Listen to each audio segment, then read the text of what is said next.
morning, and thank you for watching GHS TV News. I'm Cash May. And I'm Bertie Bohannon, and welcome back to school, everybody. We're excited to have another year to spend with you guys. We're hoping that it's a good year and we have lots of fun.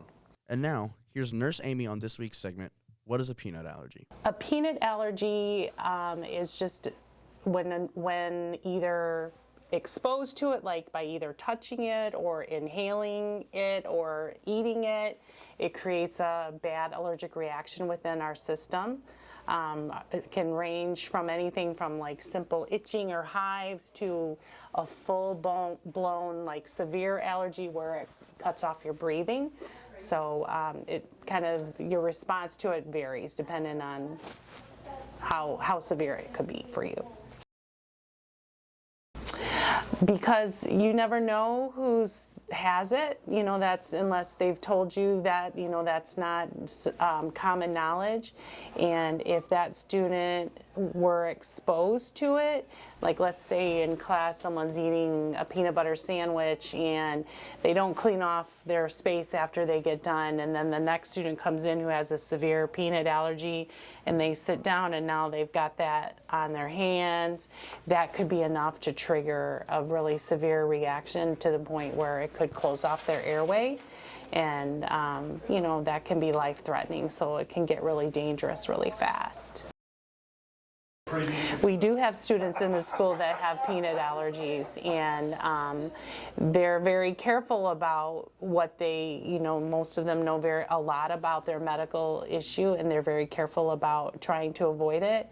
But in situations like that, where they don't know who sat in their desk before them, and if they had something there, that's where it could get dangerous. And I always encourage not to share food, too, because you don't know what other allergies people have, too.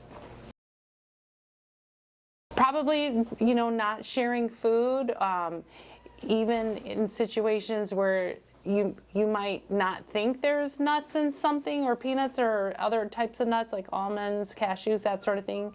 You might not be aware that there might be something like that in there, and you might give that to somebody, and then that can cause an allergic reaction.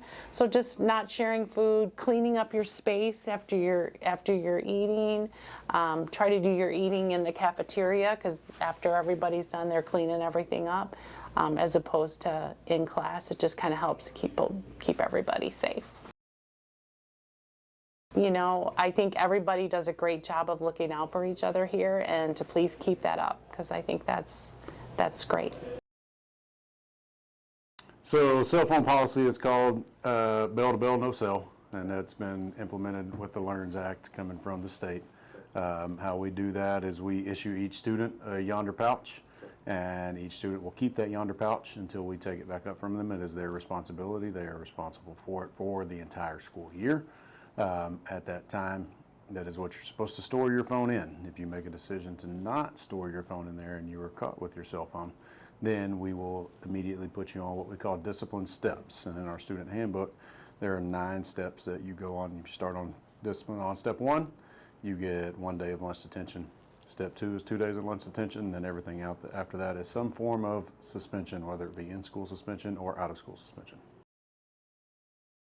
There is no fine. That was something that was discussed last year as they were getting ready to write the verbiage of the law, but that never came to fruition. So there is no fine, there is no citation given for having your cell phone out. Okay.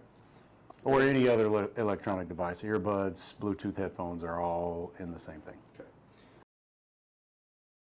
So what I generally try to do is, if it's something that I think I can fix, I will fix it.